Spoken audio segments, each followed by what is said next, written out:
Sir 1 year అవుతుంది కదా, కొంచెం శాలరీ హైక్ అడుగుదామే. సరే పద వెళ్ళి అడిగిదాం. కదా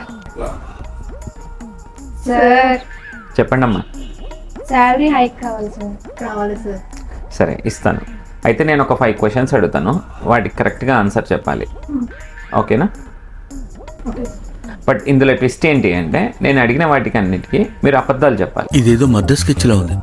అబద్ధాలే కదా, ఇది మనకి ఫ్రెండ్లతో పెట్టి చెప్పేద్దాం. Okay, so the first question వచ్చేసి షాప్కి ఎనీ టైంకి వస్తారు మీరు? Early morning 6 o'clock sir. Okay. Second question, Charminar ఎక్కడ ఉంది? దుబాయ్లో ఉంది. ఓకే. థర్డ్ క్వశ్చన్, ఆంధ్రప్రదేశ్కి సీఎం ఎవరు? కేఎపాల్ సార్. అమ్మో, మీరు అడిగినన్ని చెప్పలా ఉన్నారా? సరే, చివరిగా లాస్ట్ 5వ క్వశ్చన్. సార్ అదేంటి సార్, ఫోర్త్ కదా, ఫిఫ్త్ అడుగుతున్నారు కదా, కరెక్ట్గా చెప్పావు. 1 year వరకు శాలరీ అడగండి. ఏది